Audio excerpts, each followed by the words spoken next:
Y el otro 50% que no votó por ella, desconfía de ella, pues. Pero tuvo porque la recuerda sus oportunidad palabras. de cambiar esa percepción haciendo un buen trabajo y no lo ha hecho. Por favor, Diana. O sea, usted dice, jamás iba a ser popular. No, no tiene forma de ser popular. Pero tuvo forma de ser eficiente y ganarse la popularidad. Ahí vamos a un problema que es responsabilidad del electorado. ¿La señora Boluarte estaba preparada para ser vicepresidenta? La gente el elector. No. Ya está con nosotros el abogado penalista, el doctor Humberto Abanto, con quien analizaremos el ángulo penal de algunas medidas dadas y también, por supuesto, temas de coyuntura. Buenas noches, doctor, bienvenido. Diana, buenas noches, un honor estar acá. Bueno, la presidenta de Janet Tello, del Poder Judicial, dice que hay varios proyectos, pero no menciona ni uno. Dice varios proyectos que hay que discutir, pero no dice cuáles, no les pone nombre y apellido a los proyectos, es como que varios. Y creo que los parlamentarios han hecho bien en decirle cuáles. Y segundo, ella habla de que es urgente que se ejecuten o que se apliquen las unidades de flagrancia. ¿Usted cómo asume, cómo analiza este mensaje, la doctora Tello? Mira, Diana, lo primero que yo tengo que decir es que los mensajes a la nación son mensajes que tienen que dar los poderes políticos en una democracia. En un Estado de Derecho bien constituido, los tribunales hablan a través de sus resoluciones, no salen. Usted no ha visto jamás al presidente de la Suprema Corte de los Estados Unidos salir a dar un mensaje a la nación. Segundo, la crítica a las leyes que ha planteado la señora Tello tiene un problema. Yo he visto, por ejemplo, que en el caso de la ley 32.108, como en la 32.138, como en la 32.130 o en la 31.575. Díganos los nombres porque el público no es... Reforma de ley de crimen organizado, la reforma de la detención preliminar, la reforma de la suspensión arbitraria de la prescripción por la investigación formalizada. Todas las objeciones que presentaron la Sala Penal Permanente y finalmente la Sala Plena tenían juicios políticos. ¿A qué me refiero? Opiniones sobre la conveniencia o la oportunidad de la norma, que este no es el momento y que los efectos serían desastrosos. Ese no es el pronunciamiento de un órgano jurisdiccional. Eso no es lo que tienen que decir los jueces. Los jueces pueden decir que la ley es inconstitucional o que viola las obligaciones internacionales del Perú que surgen de los tratados que ha suscrito y tienen vigor, que contradicen el sistema jurídico, pero no pueden hacer este tipo de juicios. Ahí es lo primero que hay que entender. La política le corresponde a los funcionarios elegidos por el voto popular.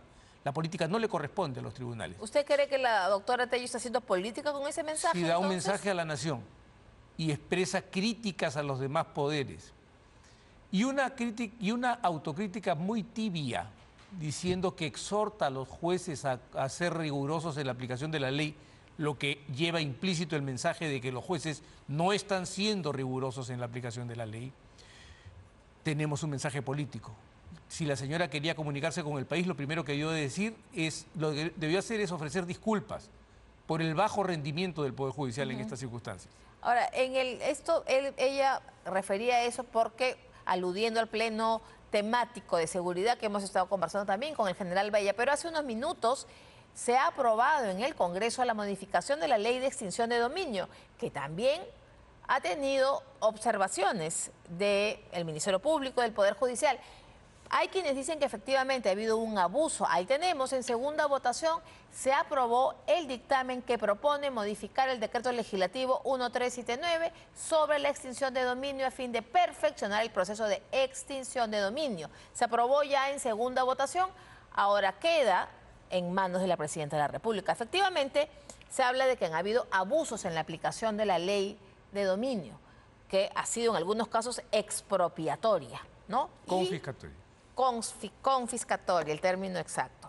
Y por otro lado, quienes se oponen dicen que esto va a ser, pues, como impunidad para todos. ¿Usted en qué posición se coloca? A mí no me gusta la histeria, no me gusta que asusten a la gente. La ley de extinción de dominio no es una ley penal. Curiosamente, todo el mundo da argumentos penales para defenderla, pero cuando escucharon el debate en el Tribunal Constitucional, lo primero que dijo el procurador es que no era una ley penal y que por lo tanto se trata de un proceso autónomo. Han creado este concepto para poder suponer que pueden exonerarse de ciertas garantías. El proceso de extinción de dominio es muy sencillo. Al fiscal se le ocurre que usted tiene bienes ilícitos y le inicia una investigación, le notifica y durante 6 años puede investigarla sin que usted participe ni su defensa tampoco, y cuando termina su trabajo le da una demanda y tiene usted 30 días para contestar.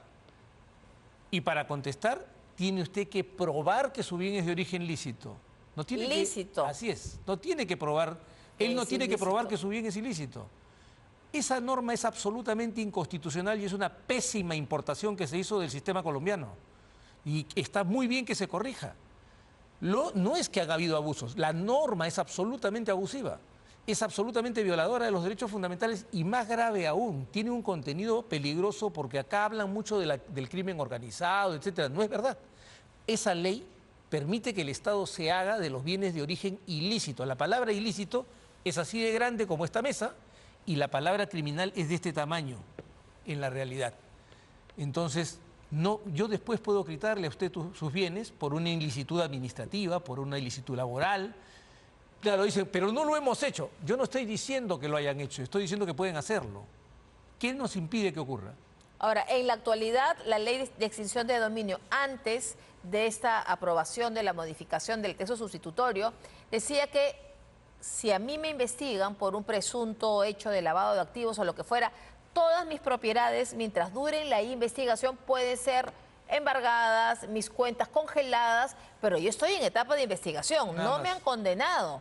Así es. Eso es lo que rige actualmente. Eso es lo que rige actualmente y lo que tenía que corregirse, porque, a ver, a mí me dicen, tengo una investigación. ¿Qué sucede? Usted tiene una investigación por un lavado de activos o por minería ilegal o por cualquier otro delito grave que genere renta y al mismo tiempo le montan el proceso por extinción de dominio.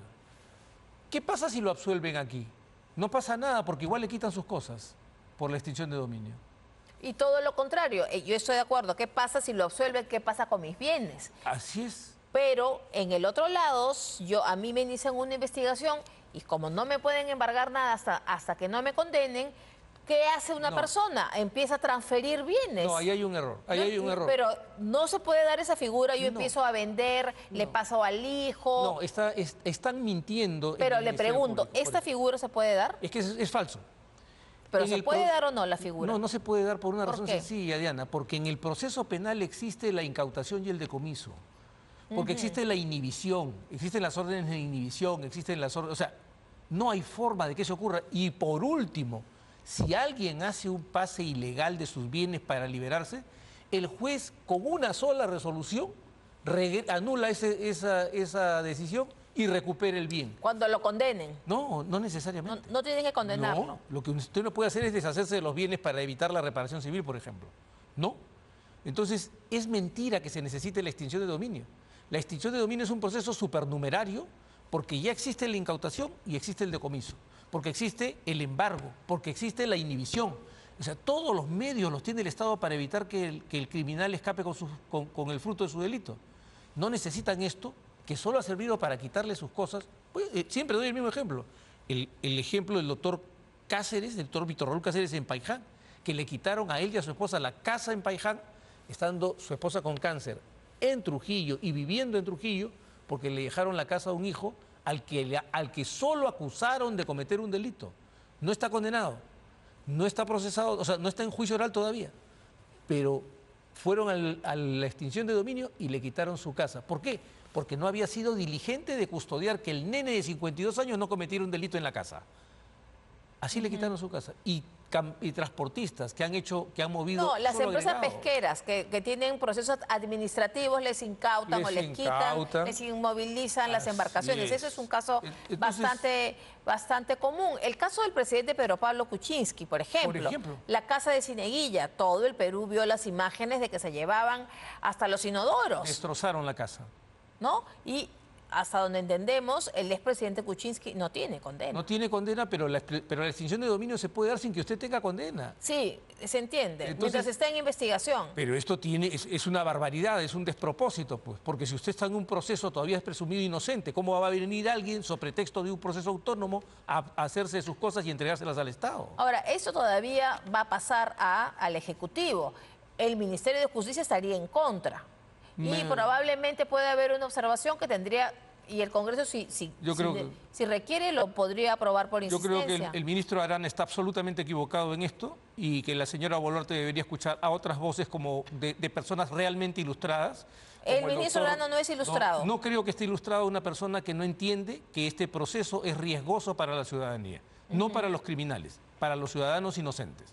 Ahora, este tema entonces tiene todavía para largo, lo hemos tocado porque se acaba de aprobar en el Congreso y nosotros queríamos abocarnos otra vez con el tema de la seguridad o la inseguridad desde el ángulo penal. Sí. Porque se ha aprobado en el Congreso una ley que tiene que modificar el Código Penal a quienes capten a menores de edad para que cometan delitos. Esto, ¿usted cómo lo ve? ¿Tiene sentido? ¿Va a prosperar? A ver, yo soy un absoluto enemigo de la expansión del derecho penal. Pero lamentablemente hay circunstancias y hechos nuevos que obligan a que surjan tipos penales. O sea, hay una expansión debida y hay una expansión indebida. En este caso creo que estamos ante una expansión debida, porque hay gente que está tomando, capturando jóvenes para convertirlos en sicarios con 13, 14, 15 años, aprovechando de que son infractores y no delincuentes, debido a que son menores de edad. Entonces, creo que la norma es importante, pero sí voy a subrayar algo, Diana. El Código Penal tiene que ser reordenado porque robar un celular tiene 30 años de prisión. O sea, sí, vivimos un momento de inseguridad. Matar para robar un celular, eso es lo agravado. Tiene cadena perpetua. Pero el punto es que las leyes no van a corregir esto. Yo aquí tomo un poco la idea del general Baella. Este es un problema de acción, este es un problema de decisión política. Es un problema de que, lo he dicho, lo dije en la mesa de seguridad ciudadana en la que tuvo la gentileza de invitarme al Congreso en la primera. Aquí lo que hay que hacer es aprender, recordar las lecciones que aprendimos en la lucha contra Sendero Luminoso. En la lucha contra Sendero Luminoso cometimos gruesos errores, hasta que en 1990 constituimos el GEIN en enero. Y en 6 meses, el 30 de junio de 1990, Abimael Guzmán se escapó por así, dejó los lentes y dejó el botón de Mao, que era su bien más preciado en la vida. El 12 de septiembre de 1992, sin un herido, sin una bala, sin un solo daño material, Abimael Guzmán y todo su cuerpo de asesinos terminaron en la cárcel. No necesitamos monstruosidades, no necesitamos hacer teratos normativos, no necesitamos hacer monstruos de la normatividad. Necesitamos rescatar a Benedicto, rescatar a Marco, rescatar a parte del equipo del GEIN y a todos los que tengan experiencia en esa lucha, sentarlos ahí y decir, oigan, guíen este esfuerzo, háganos recordar cómo derrotamos al más grande peligro que tuvo el Perú. Claro, y eso, como le decía al general Baella, que también es de la opinión que venga gente externa a decirle al Ejecutivo qué hay que hacer. Y ahí estamos abdicando y decir, bueno, el Ejecutivo no sirve para nada, entonces... No. ¿Qué hay que hacer? No, es que lo que pasa es que un gobierno tiene que ser poroso. Un gobierno tiene que ser capaz de convocar a las personas más hábiles y más aptas para una tarea. En este momento, o sea, es obvio que ni Marco Miyashiro ni Benedicto Jiménez por sí mismos van a resolver el problema de la seguridad ciudadana, pero infunden espíritu de combate, infunden ánimo en la batalla. Las fuerzas policiales están un poco desanimadas a pesar de su esfuerzo. Se les está dando leyes que favorecen el uso de las armas. Claro, que no los detengan si usan el arma en flagrancia. Claro, les están dando leyes. Esperamos además que esto sirva para abrir los ojos de los jueces en el caso que inventaron Carlos Basombrío y Rubén Vargas del supuesto Escuadrón de la Muerte. Que les digo, tomen nota, desde el año 2016 hasta acá, cuando se desactivaron los operativos de inteligencia preventiva, y los operativos que desarrollaba la DIVINCO, la División de Investigación del Crimen Organizado, con la SWAT para enfrentarse a los delincuentes que iban a cometer asaltos, y se montó el cuento del escuadrón de emergencia, el disparo del crimen violento en el Perú ha sido así. Ahí están esos dos responsables, y ahí están nuestros policías, los mejor entrenados, nuestros SWAT, que muchos de los cuales perdieron su carrera. Uno de ellos, por ejemplo, John Ataocuri, que quedó lesionado y perdió su carrera policial por los disparos de los policías, está procesado por los disparos de los delincuentes. Claro. Entonces, Hemos desarmado al país y esos que desarmaron al país vienen a decirnos a nosotros que tienen la receta para volver a armarlo y para arreglar este problema. Bueno, la verdad es que a veces uno pierde la esperanza y dirá, ya será el próximo gobierno el que resuelva este problema. Bueno, por lo menos que dé el inicio. Que den inicio, que den inicio, bueno. Que la formación del GEIN se dio en las postrimerías del gobierno de García, pero en 6 meses dio resultados. Señora Boluarte, haga caso. Y en preste 2 años se atrapó. Como dice el poema, avive el seso y despierte. Convoque usted a los que saben. Hablando de la señora Boluarte, y usted aquí no puedo dejar de preguntarle, Bien. porque mañana, porque la señora, la congresista Nicia Chacón, de Fuerza Popular, ha presentado un informe que será visto mañana en la Subcomisión de Acusaciones Constitucionales que recomienda archivar el caso Rolex, que usted ha sido abogado Soy. del Guayqui Oscorima, ¿no? Entonces, mañana probablemente la señora Boluarte quede liberada, ¿cree usted, del Pero caso tendría Rolex? que quedar liberada. Esta es una acusación caprichosa de un fiscal de la Nación fantasioso. La cosa es muy sencilla. La acusación es que el señor Oscorima le dio relojes a la señora Boluarte para que a cambio a la señora Boluarte le dé un decreto de urgencia, con un decreto de urgencia le transfiera fondos presupuestales. Eso es una demostración ostensible de ignorancia del procedimiento presupuestal en el Perú. Pero ocurrió que le dieron el presupuesto. Pero en los hechos se dieron. Pero esta era una cosa comprometida desde Por el los gobierno anterior. Juegos Bolivarianos, Eran los Juegos Bolivarianos, etcétera. y agrego algo. Eso pasa por el MEF. ¿Usted le parece serio, Diana, que solamente estén el señor Oscorima y la señora Boluarte cuando un decreto de urgencia viene desde la Dirección de Presupuesto Público, la Dirección de Crédito Público, el Viceministerio de Hacienda, el Ministro de Economía y Finanzas, y lleva además el refrendo de todo el Consejo de Ministros, y solo los dos?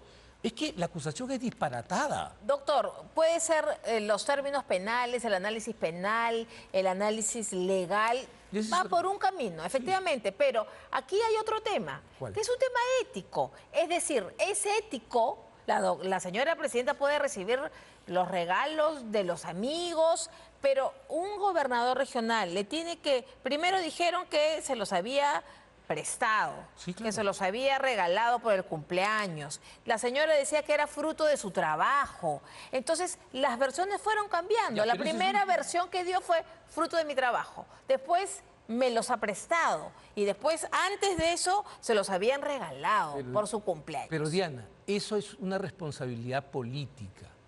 Y ética. Pero no hay una comisión de ética que juzgue al presidente de la República. Entonces, acá se pierde el sentido de las proporciones. Los juicios políticos se verifican en 2 espacios. Si quieren hacerle una acusación constitucional por eso, identifiquen cuál es la infracción. Nunca la han identificado, porque lo que el señor pretendía era procesarla penalmente. Y si es una infracción ética, esa la juzga el pueblo. Será el pueblo el que apruebe o desapruebe. Bueno, al político. ya la juzgó porque tiene 3% de aprobación. Eso no es verdad. A ver, vamos a ser claros. La señora Pero- Boluarte no tiene posibilidad, Diana, de ser popular. Por una razón sencilla. El Perú se partió en 2. 50% que votó por ella, como se quedó en la presidencia, la considera una traidora. Y el otro 50% que no votó por ella, desconfía de ella, pues. Pero tuvo porque la recuerda sus oportunidad palabras. de cambiar esa percepción haciendo un buen trabajo y no lo ha hecho. Por favor, O Diana. sea, usted dice, jamás iba a ser popular, No tiene forma de ser popular. pero tuvo forma de ser eficiente Pero es y que ganarse la popularidad. ahí vamos a un problema que es responsabilidad del electorado. ¿La señora Boluarte estaba preparada para ser vicepresidenta? La gente O sea, lo... el pero elector. fue No, elegida. no limpiamos al elector. Fue Es elegida. irresponsable. Fue elegida. Fue elegida Ya, con ¿quién la los eligió? votos de gente que ahora está Ajá, contra ella. por La eso. izquierda, pues la Vamos izquierda por eso. radical en contra de Keiko Fujimori. De eso estamos de Y acuerdo. los dignos, por no agregar la palabra completa.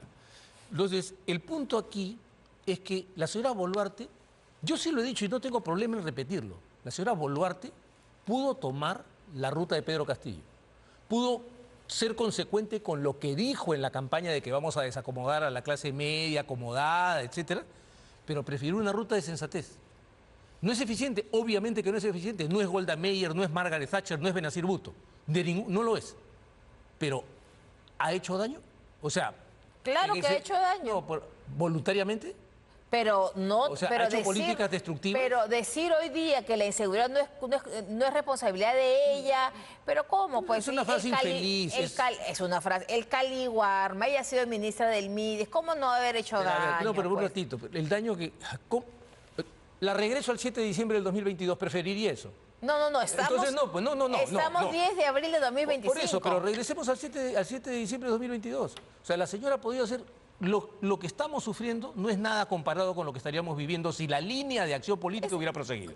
Bueno, si el golpe de Estado se hubiera dado, sí. No, pero y si también mañana es jueves y yo quisiera que sea sábado, mañana es viernes y quisiera que sea es así, domingo. Diana, es sencillo. Si la señora hubiera mantenido la línea política por la que fue elegida, el país estaría arruinado. Entonces, por lo menos un poco de equidad en el juicio de la señora. Muy bien, No es pero... eficiente, no tengo dudas. No digo que sea eficiente. Pero tuvo la oportunidad de convocar a los mejores y no lo ha hecho.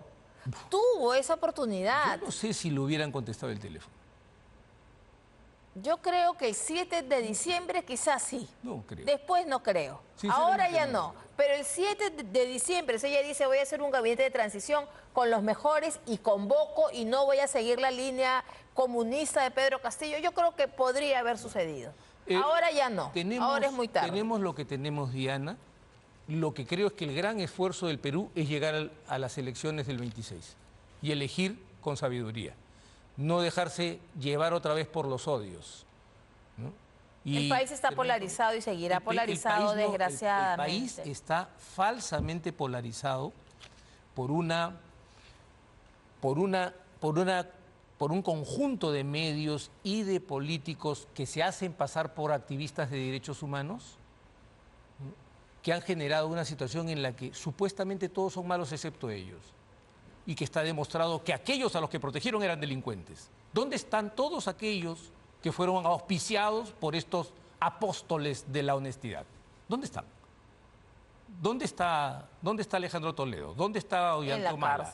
¿Dónde está Pedro Pablo Kuczynski? ¿Dónde está Martín Vizcarra? ¿Dónde está Pedro Castillo?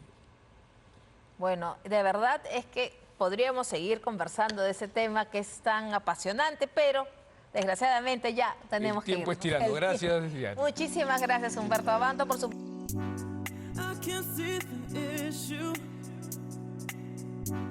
Yeah, believe me, I need to keep myself in line.